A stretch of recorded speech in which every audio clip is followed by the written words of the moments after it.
Shalom Bapak Ibu dan Saudara yang dikasihi oleh Tuhan Yesus. Repa kita pada hari ini terambil dari surat Petrus yang pertama pasal 2 ayat 5. Demikianlah firman Tuhan. Dan biarlah kamu juga dipergunakan sebagai batu hidup untuk pembangunan suatu rumah rohani bagi suatu imamat kudus, untuk mempersembahkan persembahan rohani yang karena Yesus Kristus berkenan kepada Allah. Bapak Ibu Saudara dikasihi Tuhan Yesus, di Yogyakarta ini pernah dulu ada badai seperti angin puting beliung yang cukup besar. Dan angin puting beliung itu selalu ditakuti orang. Kenapa?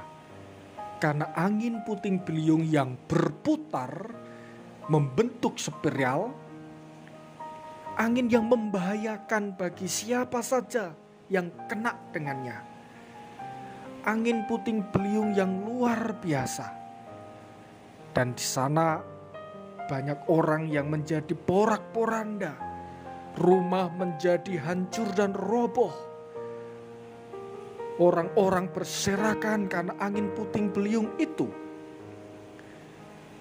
Oleh sebab itu, bangunan rumah yang tetap teguh bertahan di saat itu juga menjadi hancur, dihantam oleh angin puting beliung yang hebat. Itulah juga kehidupan kita, Bapak Ibu Saudara.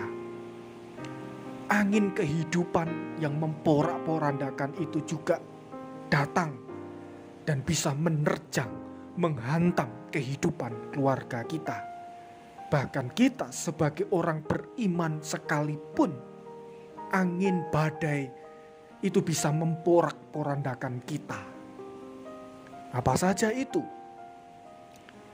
Misalnya, ketika ditinggal mati secara mendadak oleh orang yang amat kita kasihi dan kepadanya kita merasa amat bergantung. Itu seperti angin puting beliung yang menghantam kehidupan keluarga kita.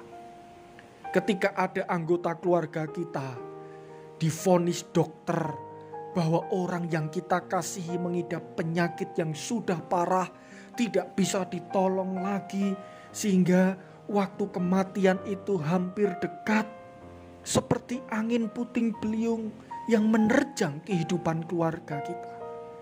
Bahkan misalnya ada anggota keluarga yang diberhentikan dari pekerjaan, padahal kita dan keluarga justru sedang membutuhkan dana yang tidak sedikit untuk biaya pengobatan anggota keluarga yang sakit, biaya pendidikan anak.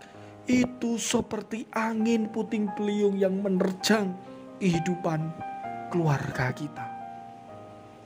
Bapak Ibu Saudara yang dikasihi Tuhan Yesus, jika angin badai kehidupan itu terjadi, bagaimana caranya agar hidup kita tidak hancur berantakan, tetapi tetap teguh di dalam iman, tetap teguh di dalam pengharapan kepada Tuhan?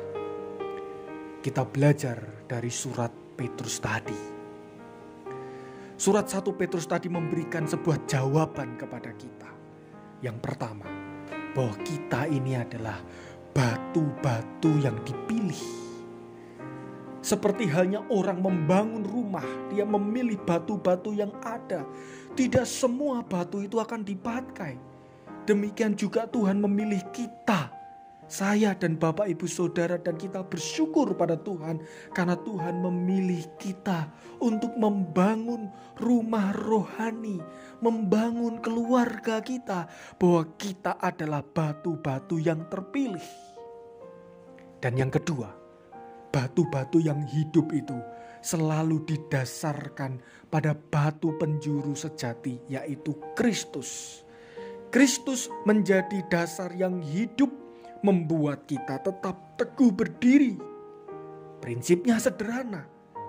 Kalau persekutuan kita erat dengan Kristus, keluarga kita intim dengan Kristus, itu menjadi batu yang hidup kerohanian kita, persekutuan kita, ibadah kita, pelayanan kita, semuanya itu menjadi hidup. Jadi kalau semuanya serasa mati, kering, tidak dapat apa-apa, hambar, jangan-jangan kita belum menjadikan Yesus sebagai batu penjuru dasar kehidupan keluarga kita. Yang ketiga, batu-batu hidup itu selalu dibentuk. Ada batu yang harus dihancurkan dulu karena terlalu besar. Ada batu yang harus diproses, harus dicetak, harus dipanaskan dulu menjadi batu bata. Ada yang dipotong-potong, bahkan ada batu yang diukir, dipahat. Demikian juga Tuhan membentuk kita, termasuk membentuk keluarga kita. Tuhan memurnikan kita supaya kita menjadi pribadi-pribadi yang memiliki karakter seperti Kristus, sang batu penjuru. Dari sini, ketika Tuhan membentuk kita, Tuhan ingin membuang hal-hal yang jelek, hal-hal yang bersifat kejahatan, hal yang penuh dengan tipu muslihat, hal-hal yang mudah membuat kita dengki, iri. Semuanya itu untuk apa? Ketika kita dibentuk sebagai batu-batu yang hidup, semuanya itu ditujukan untuk pembangunan rumah rohani, pembangunan rumah spiritualitas, dan itu untuk membangun supaya keluarga kita memiliki iman seturut dengan kehendak Kristus. Yang terakhir, batu-batu yang hidup itu selalu direkatkan satu dengan yang lain dan bahkan disusun secara rapi. Demikian juga kita semua juga direkatkan satu dengan yang lain dengan iman dan cinta kasih kita kepada Kristus. Jadi kita dipanggil untuk bekerja sama secara rapi dalam kasih untuk menjadikan rumah kita, keluarga kita menjadi ruang pertumbuhan rohani, ruang keselamatan bagi banyak orang, sehingga keluarga kita memiliki integritas di dalamnya. Dan itulah yang dimaui Tuhan di dalam hidup kita. Selamat membangun keluarga dan selamat menjadi batu-batu yang hidup yang dipakai oleh Allah. Selamat bertumbuh di dalam keluarga kita. Tuhan memberkati kita. Amin.